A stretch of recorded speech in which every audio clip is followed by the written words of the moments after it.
A'udzubillahi minasyaitonirrajim. Bismillahirrahmanirrahim. Rabbi a'udzubika min hamazatis syayatin wa a'udzubika an yahdurun.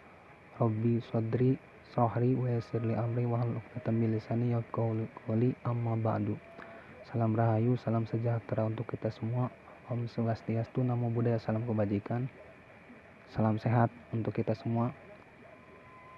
Sebelumnya perkenalkan, nama saya Fahrullah, biasa dipanggil Fahrul. Pada pertemuan kali ini akan membahas tentang pengetahuan dasar administrasi umum. Memahami administrasi. Administrasi merupakan suatu bagian kegiatan yang diterapkan untuk mengatur suatu organisasi. Administrasi berasal dari bahasa Latin, yaitu ad dan ministret, yang berarti pemberian jasa atau bantuan. Administrasi dalam bahasa Inggris adalah administration, yang berarti to serve, artinya melayani dengan sebaik-baiknya. Pengertian administrasi secara umum. Administrasi dikenal sebagai suatu kegiatan serta usaha yang berhubungan dengan penyelenggaraan kebijaksanaan guna menuju pada sebuah maksud atau tujuan. Sedangkan pengertian administrasi secara sempit, yaitu suatu aktivitas yang meliputi proses pencatatan, pengiriman surat, pembukuan ringan, termasuk di dalamnya meliputi proses pengetikan, agenda, serta berbagai macam aktivitas lain yang berhubungan dengan masalah teknis ketatausahaan. Perkembangan administrasi. Perkembangan terbesar administrasi bermula dari kawasan Roma, Italia.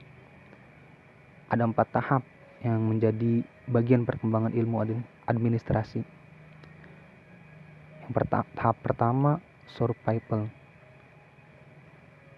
yaitu berlangsung sejak tahun 1886 hingga 1930. Yang kedua, tahap konsolidasi, serta penyempurnaan yang berlangsung dari tahun 1930 hingga 1945. Kemudian tahap yang ketiga, tahap human relation. Masa ini mulai berlangsung pada tahun 1945 hingga 1959. Dan tahap yang terakhir tahap behavioralism. Tahap yang terjadi sejak tahun 1959.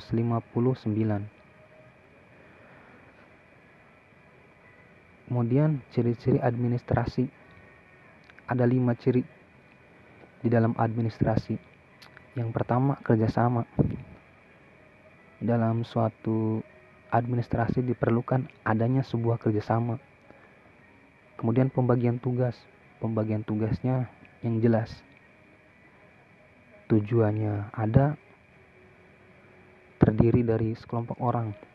Dan yang terakhir, administrasi berupa kegiatan yang runtut dalam suatu proses.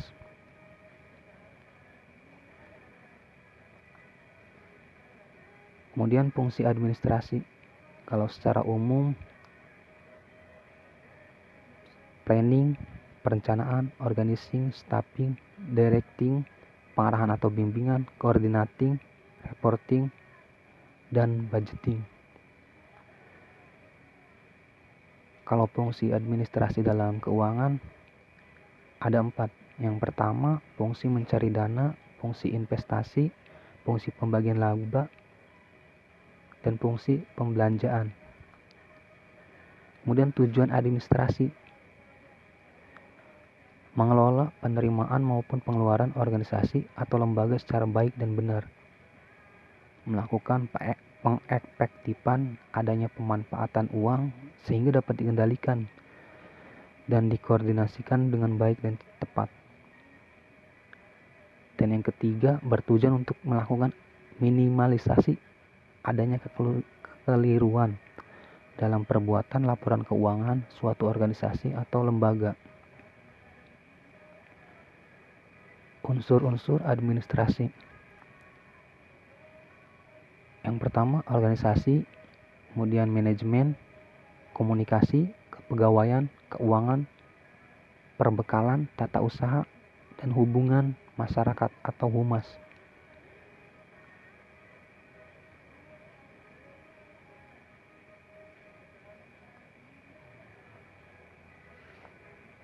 Jenis kerja administrasi.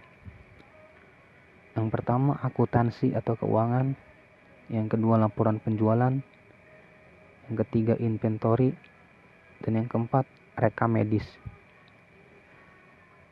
Kemudian jenis-jenis administrasi dibagi menjadi 3, administrasi lingkungan, administrasi publik, dan administrasi pembangunan.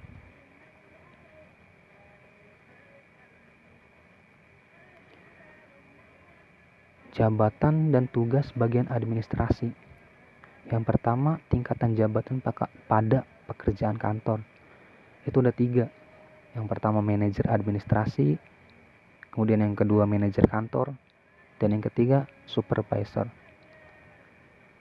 Kedua, tugas bagian administrasi. Yang pertama, menyusun laporan keuangan. Kemudian yang kedua, pembayaran dan penagihan, melakukan perencanaan keuangan perusahaan, mengelola surat-surat berharga, melakukan entry jurnal, mengambil bagian kebijakan administrasi, akun rekonsiliasi dan penutupan, penganggaran, pajak, mengelola uang kas perusahaan, melakukan pengelolaan kredit perusahaan. Kemudian persyaratan personil administrasi perkantoran. Ada 4.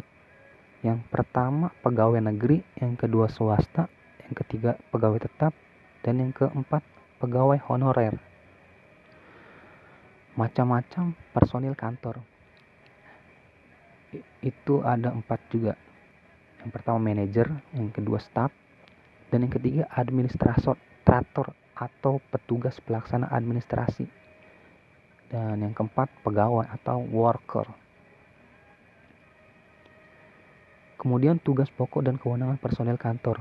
Yang pertama direktur, administrator, bagian keuangan, sekretaris, dan penerima tamu. Syarat-syarat personel kantor. Yang pertama persyaratan keterampilan, persyaratan pengetahuan, dan persyaratan kepribadian. Nah, di dalam 3 syarat ini memang semuanya penting. Namun ada yang paling penting, yaitu persyaratan kepribadian, attitude kalian.